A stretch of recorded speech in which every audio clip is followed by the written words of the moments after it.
Infelizmente, impressionante como a gente tem que estar discutindo obviedades, mas, infelizmente, é o que está sendo demandado e a gente vai fazer isso aqui. Eu fiz um roteirinho aqui para tentar falar, pelo menos, das coisas principais, bem da maneira histórica de abordar a questão do 31 de março, para a gente entender, na verdade, como que o passado se relaciona com o presente. Então, gente, já deixe seu like aqui, é muito importante. Vamos deixar o like, isso já ajuda bastante, né? O YouTube acaba mostrando a nossa live para mais pessoas, tá ok, moçada? Bom, gente, eu gosto muito de lembrar que todo o conteúdo do Saia da Matrix é um oferecimento dos nossos mecenas, que são os apoiadores do canal. Não, é uma coisa que é importante eu falar, porque isso aqui envolve muito tempo e não há nada mais socialista do que apoiar os canais de esquerda aqui na internet. Por quê? Porque nós não temos o grande capital do nosso lado. Então, cada um aqui de vocês que está assistindo e que pode colaborar é muito importante. Isso, na verdade, é uma medida muito socialista, ou seja, socializar o pouco para que o pouquinho de cada um possa ajudar a manter os canais aqui como o Saia da Matrix, que estão aqui tentando defender a nossa ideia, propagar, vamos dizer assim, aquilo que a gente acredita que é melhor para todo mundo. Porque se a gente não tiver aqui, a gente faz aquilo que a gente estava fazendo antes, que era deixar esse espaço vazio para direita. Tá ok, moçada? Então, se você puder, acessa lá depois o site e escolhe uma das plataformas e colabora para a manutenção do Saia da Matrix. Gente, a primeira questão, a gente tem que entender o seguinte: o Brasil, ele não está descolado do planeta, né? Há uma geopolítica que, vamos dizer assim, ordena politicamente os países. Há uma arquitetura, é um jogo de xadrez, onde os países, eles têm influência de acordo com a sua economia, com o seu poder bélico, com as suas alianças. E, historicamente, gente, o Brasil se constituiu como um país, se inseriu na economia global como um país, primeiro como uma colônia e depois como um país periférico do capitalismo dependente. E por que eu estou falando disso para falar de ditadura? Porque se nós não entendermos isso, nós não temos como falar de ditadura. Porque os interesses econômicos e, portanto, políticos, que são coisas indissociáveis, em torno do Brasil, da grande política do Brasil, tem relação direta com esse assunto. Nós temos que entender que o Brasil, ele sempre serviu aos interesses da centralidade da economia e política global. Primeiro quanto colônia, depois como um capitães de economia periférica dependente. Em todos os momentos que, de alguma maneira, as forças ou nacionalistas, ou trabalhistas, ou de esquerda, socialista, ou comunista, ou qualquer coisa parecida, que desafie essa lógica com a qual eu acabei de dizer aqui que o Brasil se constituiu, as forças políticas nacionais que se constituíram ao longo desse processo reagem. E por que forças políticas nacionais? Bom, porque é evidente que ao longo desse processo histórico que formou o Brasil, essa inserção do Brasil na conjuntura internacional, geopolítica, econômica, beneficiou alguns setores nacionais que estão à frente da política do Brasil desde a colônia, seja lá da época, desde lá das capitanias, passando por todo o período colonialista, e depois pelo período onde nós sofremos a ação mais direta do imperialismo, e depois no período mais moderno, enquanto capitalismo de dependência. Então, dito isso, gente, a gente já tem a primeira questão que a gente tem que compreender.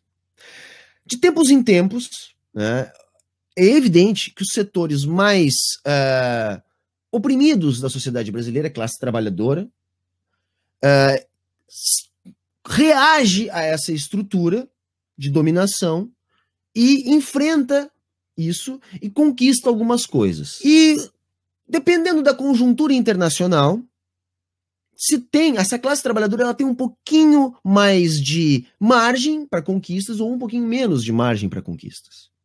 Mas sempre que há algo mais transformador ou que a realidade internacional é mais desafiadora, essa nossa elite dominante, que, se vocês entenderam, se constituiu justamente porque há uma relação de inserção do Brasil na política e na economia global, então, de dependência. Então, algumas pessoas aqui no Brasil se beneficiam da concentração da pobreza do Brasil, do não desenvolvimento do Brasil, justamente porque eles lucram com isso.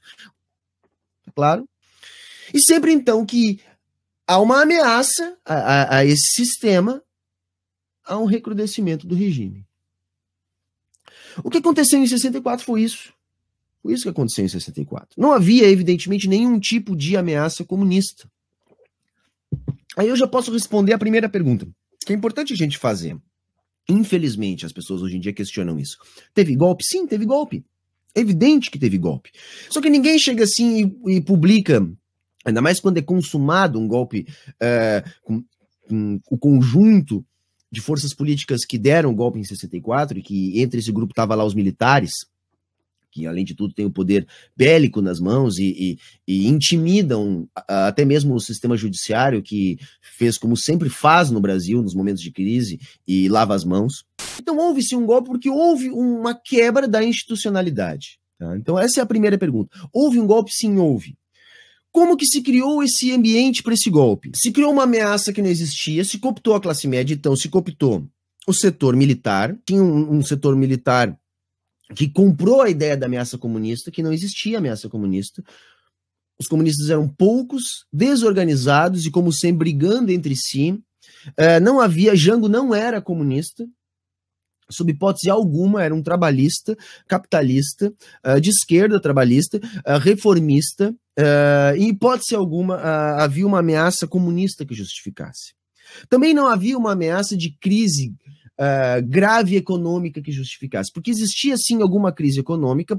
O golpismo começa com Vargas, tá? Vamos começar a entender nisso, né? Ele começa com Vargas, quando Vargas ele perde o apoio dos setores tradicionais das oligarquias que o colocaram no poder. Ele negocia com essas oligarquias para chegar no poder, mas depois da guerra ele habilmente sai, né? Deixa lá o Dutra, volta nos braços do povo, né? E muda, vamos dizer assim, o foco do seu apoio político, habilmente, porque ele não conseguia mais manter os seus antigos apoiadores políticos. Então ele dá essa guinada populista do Vargas. Ali começa um movimento golpista. Esse movimento golpista gera o suicídio do Vargas.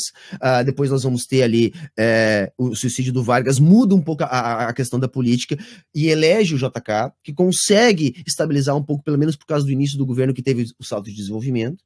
Depois vem a inflação e gera aquela eleição exótica do Jânio Quadros, que gera a renúncia rápida dele, porque ele não consegue base, ele se desconstitui, ele tenta um blefe e renuncia, e gera toda aquela crise que vai levar ao Jango. Por que eu voltei tanto? Para entender o seguinte, gente, como é que vai ter uma economia funcionando com uma bagunça política por tantos e tantos anos?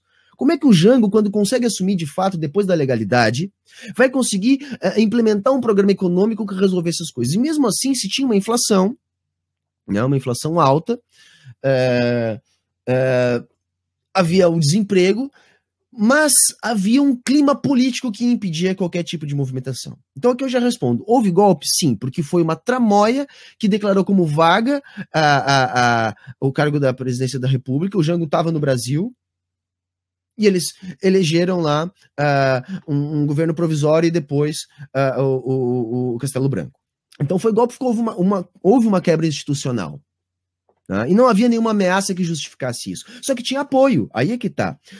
Foi feita uma campanha, e aí é um paralelo interessante da gente fazer com hoje, foi feita uma campanha, né? Existiam muitos grupos de mídia que compraram o discurso, né?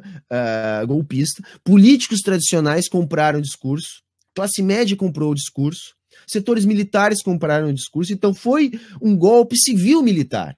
Foi um golpe militar porque era necessário cooptar os militares para ter força para desferir o golpe. Mas os militares só tiveram esse ímpeto porque eles se sentiram respaldados pela sociedade, que estava dividida, mas estava cooptada. E, gente, quando eu estudei isso na faculdade, eu não entendia como que poderia ter acontecido. E vendo o que aconteceu em 2016, eu entendi perfeitamente. É possível enganar, sobretudo a classe média. Sobretudo a classe média. Porque a classe média ela é muito, muito manipulável. Bom, então acho que aí, para não se estender muito mais, a gente já consegue chegar nessa primeira parte. Então, o interesse de dar o golpe, porque teve participação dos Estados Unidos, Operação Brother Sun, tá tudo documentado, gente. Você não tem nada de teoria da conspiração. Eles não precisaram atuar, mas chegaram a despachar forças militares para cá. Não houve necessidade, o Jango sabia disso, e muita gente da esquerda culpa o Jango de não ter reagido. O Brizola, inclusive, era um dos que queria que houvesse reação, né, porque o Brizola teve aquela experiência muito bem sucedida de 61, onde a reação dele evitou o golpe. Prolongou, na verdade, né? Evitou, não, protelou o golpe, né? Empurrou o golpe para 64. Então ele queria reagir, mas o Jango tinha medo dessa reação, porque essa reação poderia gerar uma guerra civil. Porque eles estavam determinados, os setores estavam determinados. Os setores do exército que apoiaram em 61 estavam reticentes, mais do que em 61, e havia toda aquela questão do posicionamento do Jango em relação aos sargentos, né? E o Jango não podia voltar atrás naquilo que ele havia se comprometido naquele momento, que o Jango estava utilizando justamente toda a sua base populista, que eu não gosto desse termo, eu estou usando aqui só para que as pessoas entendam no senso comum o que eu quero dizer, porque eu acho que é um termo pobre, esse termo populista, e ele estava tentando ainda utilizar isso como uma ferramenta de mediação política, que era o que ele estava fazendo lá com a proposta de reformas de base. Era uma proposta de enfrentamento mais radical de um reformismo, porque ele não tinha base de apoio justamente por toda essa conjuntura política no Brasil, que nós temos uma representatividade muito falha desde aquela época. Hoje nós temos ainda, e naquela época nós já tínhamos. Né? O lobby, os políticos, eles não servem aos interesses do povo, e sim aos interesses dos grupos de poder que financiam suas campanhas. Isso não mudou nada. E como esses grupos de poder no Brasil têm relações diretas com a dinâmica que insere o Brasil na questão de ser um país de economia dependente, periférica, estão entendendo onde eu quero chegar? Então o Jango ele parte para esse enfrentamento e é golpeado. Foi dita branda até 68? Não foi. Não foi. Desde o primeiro dia houve cassação de direitos políticos, houveram prisões arbitrárias, instituição de polícia política, censura. Tudo isso se agrava, evidentemente, radicalmente em 68. Mas de 64 a 68, toda a oposição legal foi exterminada. Isso é importante a gente dizer, porque um outro mito que surgiu nos últimos tempos é o seguinte, que a guerrilha era um terrorismo, eles eram terroristas e que o Estado reagiu à posição da guerrilha. Não. Se eliminou a oposição política, sendo que a única forma de oposição pós-68 virou a guerrilha. Claro que a guerrilha surge antes de 68, mas ela também se intensifica ali. E logo em seguida ela é exterminada, porque é muito rápida a reação à guerrilha. Tudo que se fala da guerrilha, que foi um movimento heróico no meu ponto de vista, porque ou se fazia aquilo, ou teríamos uma sociedade de controle. A que nível chegaríamos? Chegaríamos ao que no senso comum, que é um outro termo que eu não gosto de usar, pode ser chamado de totalitarismo. Então a guerrilha ela foi o ato de resistência. A guerrilha urbana, né, no sentido das expropriações, para sustentar economicamente o movimento, e dos sequestros, para dar visibilidade e conseguir libertar, vez ou outra, alguns companheiros. E a guerrilha rural para tentar expandir, conquistar mais gente, militar. Hoje a militância é aqui, ou em outras formas, como ainda é, mas isso a gente tem que se adaptar aos tempos. Mas, gente, era a forma que se tinha. De 64 em diante, mas de 68 em diante, se instala um regime que não tem como ser chamado de outra coisa. Porque, primeiro, haviam eleições, mas as eleições eram apenas fajutas. Totalmente fajutas. Então aquela balela que se fala, mas havia eleições em outros níveis, não havia eleição federal. Bom, mas gente, não havendo eleição federal, a justiça sendo submetida ao poder federal, que nível de vamos dizer assim, poder local poderia ser exercido? Além do que, o bipartidarismo impunha um regime que você tinha o partido oficial, o governo, e o partido que podia fazer uma oposição consentida, porque como havia um controle de todo o judiciário, caçar os direitos políticos de alguém era simplesmente algo que dependia da vontade. Então, era sim uma ditadura desde o primeiro dia. E essa ditadura envolvia a censura dos meios de comunicação, é importante dizer isso. Censura prévia. Essa censura ela estava nos meios de comunicação, jornais, rádios, revistas, na TV. Essa censura também estava nas escolas, nas universidades, na pesquisa. Então havia censura em todos os níveis. A tortura era institucionalizada. Institucionalizada. Não era dita, né? Em alguns momentos até era, né? Tem aquele caso clássico lá de Minas, do pessoal desfilando com o pau de arara, mas via de regra não era tão escancarada, nos piores momentos era, mas era institucionalizada. Se fala muito do Ustra, eu gosto aqui de lembrar de um outro caso que era o Daniel Mitrione, tá? Que andou aqui por toda a América do Sul e andou aqui no Brasil, que ele era uma espécie de professor de tortura, então que era importante torturar as pessoas, mas não matar, para que as pessoas delatassem. As torturas eram tão técnicas que existiam médicos às vezes acompanhando para que a pessoa não morresse, né, em algumas situações, e eu quero voltar a falar disso depois, de como que o terror de Estado influenciava a sociedade como um todo, né, a sociedade do medo. Então havia polícia política, haviam institutos de propaganda oficial que fomentavam a propaganda do governo, algumas bem descaradas, como as campanhas publicitárias, Brasil, Ame ou Deixo, as coisas mais escancaradas, mas outras coisas, como IPs e BAD. Né? Então é muito importante, assim, teve todas as características de uma ditadura muito, muito, muito ferrenha. Tá? Teve milagre econômico, teve crescimento do PIB. Milagre econômico eu não gosto de tratar dessa maneira, porque a gente tem que entender o seguinte: quando acontece a transição do golpe, os militares, positivistas, como sempre, gostam muito de tecnocratas, pegam o grupo econômico da academia que estava se opondo às ideias do grupo do Jango, que era o grupo dos estruturalistas latinos ali, Celso Furtado e companhia. Então, ele vai pegar os liberais. Isso é uma outra coisa que irrita os nossos amiguinhos liberais. Mas a política econômica da ditadura foi uma política conduzida por liberais. Tá? Roberto Campos é um dos ícones do liberalismo econômico brasileiro e está lá na gênese do que foi plantado na ditadura. Aí um outro ponto interessante, porque havia uma disputa entre liberais. Uns que queriam uma política de choque liberal, então que produzia uma austeridade brusca. Então reparem, a desculpa é a mesma, né, porque eles são quantitativistas, muda um pouco a desculpa, mas a essência é a mesma do argumento. Então vamos cortar para eliminar a inflação e azar os serviços públicos e depois as coisas que se ajustem.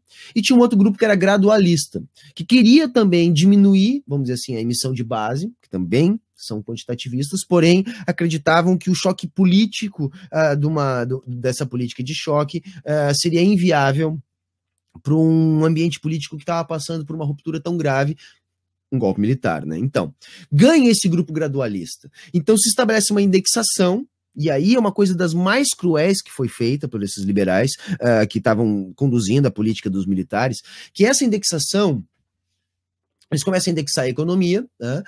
Ela precisava de uma âncora monetária. E a âncora monetária virou o salário dos trabalhadores, com a política do arroxo salarial. O que foi basicamente a política do arroxo salarial? Foi uma política onde havia uma indexação, porém o salário dos trabalhadores era subindexado. Então ele sempre encolhia. Tá entendendo o que eu tô querendo dizer? Isso é o arroxo salarial. Então, como os salários encolhiam, eles conseguiam reduzir a expansão, que era o processo que eles queriam. Então, se por um lado eles indexaram a economia, criaram uma política de arroxo salarial, e isso deu certo. No primeiro momento, começou a cair a inflação, houve investimento, isso é importante também, não tem nada de política desenvolvimentista, porque eu não conheço nenhuma política desenvolvimentista que tenha uma ideia de investimento com moeda estrangeira, com empréstimo internacional, e foi isso que aconteceu nesse período. Então o Brasil cresceu com financiamento estrangeiro, então gerou um boom de PIB, porém sem nenhum tipo de política de distribuição de renda.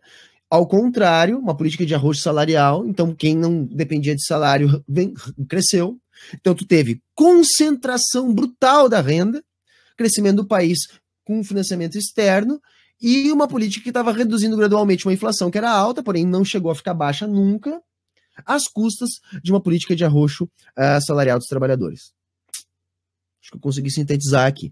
Qual o problema? A partir de 74, com o choque do petróleo, Esta mesma política que vinha fazendo a inflação cair de indexação, essa mesma indexação faz haver uma virada no viés da inflação e a inflação começa a subir e a acelerar. Se você quiser entender um pouquinho melhor sobre isso, eu não tenho tempo aqui para falar tudo, tem a minha série sobre indexação brasileira aqui, que lá eu explico bem isso.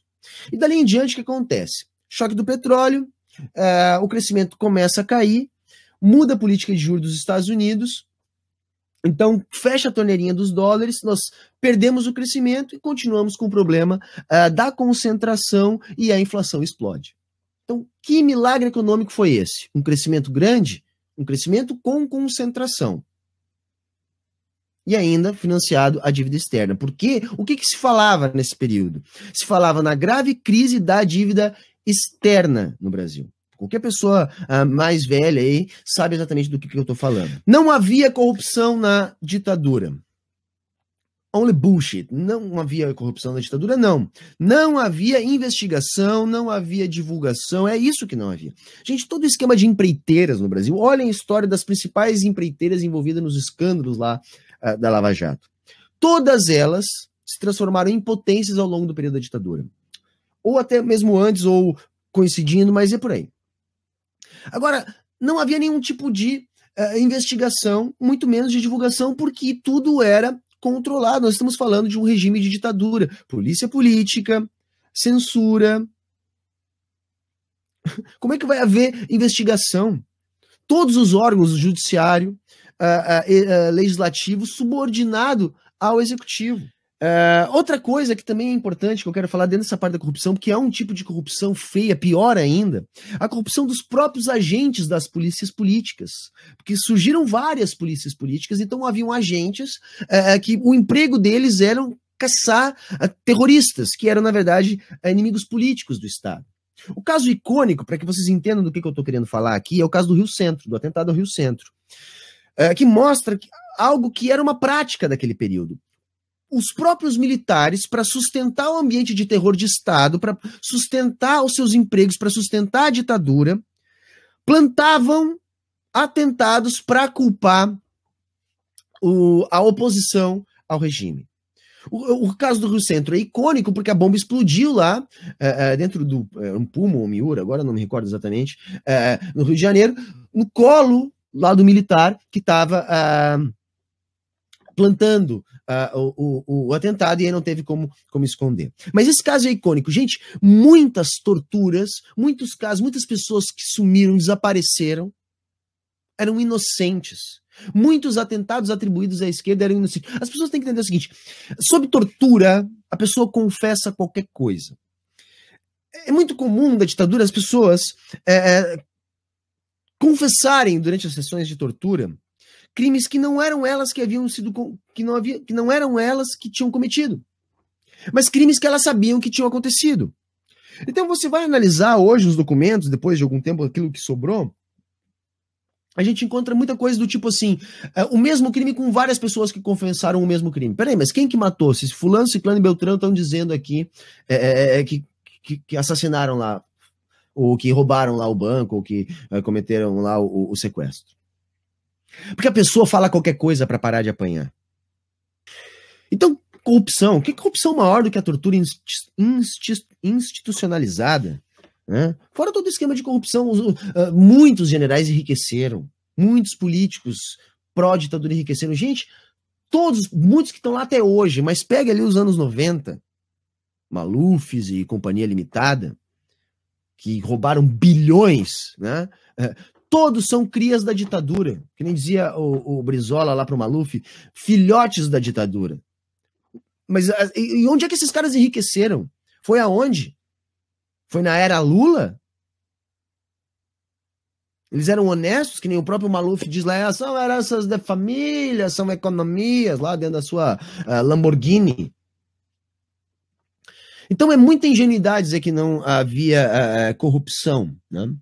Outra falácia, eu detesto esse termo, mas vamos usar aqui, porque aqui na internet é bacana, né? Só morriam terroristas, porque quem era gente boa não morria. Ah, mas o meu avô falou, porque o meu avô, que morava em São João de Meriti e era torneiro lá, disse que era tudo uma paz lá. Claro, cara.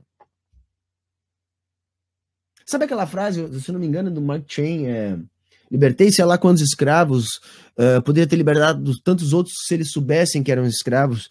Gente, você vive num mundo que não tem nenhum tipo de informação, que toda a mídia só fala coisa boa, que tudo é legal, que tudo é beleza, que o Brasil é campeão do mundo no futebol, que tudo é bem, que as coisas que não são boas é uma pena. E se você tem um empreguinho mais ou menos, é muito ruim para quem era miserável. Na concentração de renda horrível que se tinha na época, que era pior do que hoje em dia. E, infelizmente, depois de décadas, de mais de uma década de redução da concentração de renda, ela está subindo de novo. Bom, sinal dos tempos, né? Para quem não estava morrendo de fome e para quem não teve um parente desaparecido pela ditadura gratuitamente, tudo bem. Era muito fácil de ser um alienado. Então, ou você seria um alienado, ou você seria um revoltado, um artista revoltado, um professor revoltado, uma pessoa que conseguiu enxergar o que estava acontecendo e era revoltado. Agora, era muito fácil. Se eu perguntasse para minha avó, provavelmente ela também ia dizer, não, mas em Tramandaí, na década de 60, a gente nem percebeu. Mas se perguntar para o Celso Dávila, que foi o cara que se elegeu prefeito de Tramandaí na época, e Tramandaí foi declarada município, zona de segurança nacional, e ele não pôde assumir, garanto que ele não gosta de terem colocado um general interventor aqui na cidade. Depois a galera diz que não houve ditadura. Tramandaí, que na época devia ter, sei lá, 8 mil habitantes. Tinha um general mandando na cidade. Então não é verdade, gente. Não é que só morriam terroristas, não. Morriam todo mundo, morreu qualquer pessoa, não era melhor. O crime, evidentemente, é maior hoje em dia. Mas no mundo inteiro, a escala é global, né? A própria guerra às drogas, ela é progressiva, e a guerra às drogas é que está por trás de muita coisa do crime. Eu acho que eliminando a guerra às drogas, se eliminaria boa parte da criminalidade, porque tem os crimes diretos e indiretamente ligados às drogas. Isso é uma coisa global. Então aumentou, de fato, aumentou. Como a urbanização aumentou. Né? Mesmo as cidades do interior agora tem mais crime, tem mais gente no Brasil. Né? Muito mais gente no Brasil. Os famosos eram o exílio. Por que exilavam algumas pessoas e não matavam, né? Os políticos muito famosos ou os artistas muito famosos? Porque isso, o tempo todo, uma das características da ditadura é o seguinte: havia um terror de Estado, uma sujeira por baixo do pano, mas o tempo todo isso era sustentado um discurso de uma certa normalidade. Era convocado o parlamento lá mesmo depois de 68 para votar o presidente, havia eleições em alguns níveis, né? No final ali, então, na época da distensão, mais ainda, apesar deles criarem lá os senadores biônicos e caçar os direitos políticos de quem atrapalhasse, quer dizer, sempre foi dado um véu de normalidade. E aí a gente tem que entender o seguinte: você pegar uma pessoa muito popular, muito querida da população e dar um sumiço nela, matar ela ou prender ela, era ruim para um governo que queria manter esse véu. Então, se atacava a pessoa, se construía uma imagem subversiva, etc., e mandava embora. Não. Então pegava mal, mas menos mal. Agora, se você não fosse famoso o suficiente para isso, aí sim, meu amigo, o seu destino era realmente sumir, né, os desaparecidos lá, que a gente sabe o que acontecia. Ou ser preso, ficar um tempo preso e conseguir a liberdade. Bom, e a abertura, né, gente? E a abertura, né? Quando é que vai acontecer a abertura? Bom, a abertura acontece quando o regime vai à falência, se esgualepa completamente, para usar um termo aqui do Rio Grande do Sul. A inflação se descontrolou completamente. Tá? Quando o último general estava passando o chapéu ali para o primeiro civil, já estava na casa dos 200% ao ano. Tá? Então, se você acha que tinha inflação com a Dilma, você não sabe o que é inflação. E olha que 200% ao ano não é nada perto do que ficou depois no caos até 94, e é um saldo da ditadura. Por isso que eu gosto de me perguntar, que milagre econômico é esse? Se teve um crescimento que depois o reflexo desse crescimento foi uma década perdida, né? Com inflação que chegou aí a, sei lá, 2.700%. Então, primeiro, a abertura veio quando houve essa falência. Tá? Então, o regime se tornou absolutamente insustentável. Segundo, muda a conjuntura internacional. Não havia mais a necessidade dos Estados Unidos financiar alguma coisa aqui no Brasil para ter algum domínio, porque a Guerra Fria já estava esfriando, gente. Ou melhor, estava... Guerra Fria esfriando seria um pleonasmo, sei lá, mas... a Guerra Fria estava acabando. Né? Já estava num processo, e esse processo aconteceu concomitantemente ao processo onde os Estados Unidos começaram a ser credores de países como o Brasil. Então, os Estados Unidos perde a necessidade de uma intervenção mais direta no Brasil. Então, não havia pressão externa para se manter o regime. O regime internamente estava se esfacelando, né? A concentração absurda, o arroxo salarial de uma década e uma inflação de 200% ao ano tornava a coisa insustentável. A opinião pública estava muito impossível de manter. Né? Tanto tempo de terror de Estado, de censura, de tortura, de polícia política, nenhuma mentira dura para sempre, então estava absolutamente desgastado. Então eles fazem uma abertura no momento de esfacelamento do regime e eles conduzem essa abertura. Isso é importante para nós entendermos a nossa situação hoje em dia. Tá? Eles conduzem essa abertura de modo a, primeiro, passar o chapéu para alguém que não iria fazer um pente fino do que aconteceu no regime. Então, havia o interesse de não serem punidos pelos seus crimes da ditadura. Não só isso, havia o interesse de não tirar os poderes completamente do exército, e aí tem uma aberração lá na Constituição de 88, que coloca o exército como guardião da República, uma coisa assim, que no meu entendimento está errado, e também foi algo do acordo tácito ali que gerou a Constituição Cidadã. Então a política de anistia, que trouxe de volta o pessoal que estava fora, que libertou muita gente que estava presa, também anistiou os militares de seus crimes. E a abertura condicionada que se teve, né, uma abertura consentida, assim, também fez com que o que ficasse no lugar fosse algo que não mexesse na estrutura de poder dos militares, por isso que os militares têm uma série de privilégios que estão hoje na centralidade do debate, por exemplo, da reforma da Previdência, né? Que eles não abrem mão.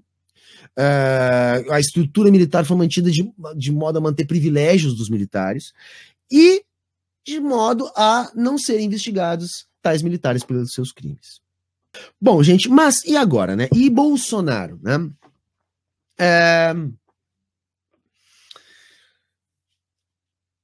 O Bolsonaro já deu toda a clareza de não ter condições de barganhar dentro da política tradicional. Ele não consegue barganhar com o Congresso.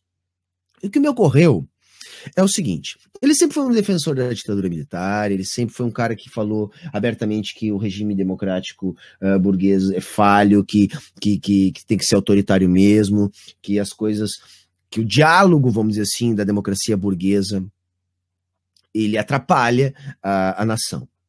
Qualquer um que acompanha minimamente a história do Jair Bolsonaro sabe que é isso que eu tô falando. Que esse verniz liberal ali que deram nele, através de Paulo Guedes e coisa assim, não é algo dele, é algo, como eu disse, o mercado, né, um vídeo que eu fiz há poucos dias, que na verdade são as grandes forças políticas, os entes políticos que mandam no dinheiro do Brasil, esse mercado, ele aderiu ao bolsonarismo diante de uma percepção de que não emplacaria nenhum nome. E aí colocou lá na figura do Paulo Guedes para, vamos dizer assim, defender os seus interesses e achar o que pode acontecer. Só que a realidade é que está batendo a porta. E a realidade é um Bolsonaro que defendia a ditadura, autoritário, que não tem condições de fazer o jogo político da democracia burguesa. E o que isso tem a ver com o 31 de março, com ditadura e com tudo mais? Bom, surgiu na mídia toda o escândalo ali, vamos dizer assim, da ligação do gabinete do Flávio Bolsonaro do Rio de Janeiro com as milícias do Rio de Janeiro. As milícias não são coisas novas, eu já falei muito aqui no canal sobre as milícias, tem muitos vídeos meus aqui no canal sobre as milícias, e essas milícias, gente, elas são, na verdade, uma espécie de poder paralelo, tá? Antigo no Rio de Janeiro, que vem crescendo, com tentáculos em todas as esferas de poder, autoritário, e que cresceu sendo visto por parte dos agentes públicos e por parte da sociedade, sobretudo da classe média, né, porque nas classes baixas as coisas sempre foram mais ou menos assim, quem é que tá aqui agora, quem é que nós vamos ter que lidar? É com o tráfico, é com a milícia, né? Então o pobre não mudou muito, né? É com o desemprego, né? Então isso veio crescendo, né? E o que eu tô querendo dizer? A lógica da milícia não é uma lógica que obedece à lógica da democracia burguesa. É uma lógica autoritária. E a gente já pode dizer com segurança que a ligação, se não do Bolsonaro, uma ligação direta, embora já podemos dizer que sim, porque ele já elogiou, ele já disse que a milícia tinha que ser legalizada, já empregou parentes de milicianos. O filho dele, então, nem se fala, né? Todo o esquema lá envolvendo Queiroz, parentes diretos dos chefes das milícias, do escritório do crime, né? Então, a gente já pode dizer que sim, que há um volume bastante grande de evidências de ligações de Jair Bolsonaro com as milícias, e as milícias não têm uma tradição democrática. Onde eu quero chegar? Bolsonaro não tem uma tradição democrática, as milícias evidentemente não obedecem uma lógica democrática. Bolsonaro não tem condições de governar com os políticos. Estaria Bolsonaro querendo agravar a crise política para justificar medidas mais autoritárias? Quer ele espalhar essa lógica da milícia para o resto do Brasil? Eu não vou aqui responder essa pergunta porque, evidentemente, eu não sei. E o que eu quero chamar a atenção para um ponto. O que pensa o alto escalão militar é determinante para responder isso. Esse alto escalão militar tem noção do tamanho do poder paralelo das milícias? Gente, as milícias mataram na cara dura um agente público da envergadura da Marielle. Tipo assim, Tony, nós vamos matar mesmo. E todo mundo vai saber que foi as milícias. Ou vocês acham que quando a milícia matou a Marielle, a milícia não sabia que todo mundo ia saber no outro dia que foi a milícia que matou? Mas é tipo assim, vamos matar e dane-se. Porque no Rio de Janeiro aqui, nós somos o verdadeiro poder. Nós mandamos no Estado. Olha a gravidade disso. Porque é isso, na verdade é isso. Será que os militares sabem da dimensão do poder das milícias e da relação da família Bolsonaro com esse poder paralelo que tem esse poder todo? Porque para que essas medidas mais autoritárias, que eu estou aqui levantando a hipótese que o Bolsonaro pode estar disposto a fazer, de fato venham, os militares precisam corroborar.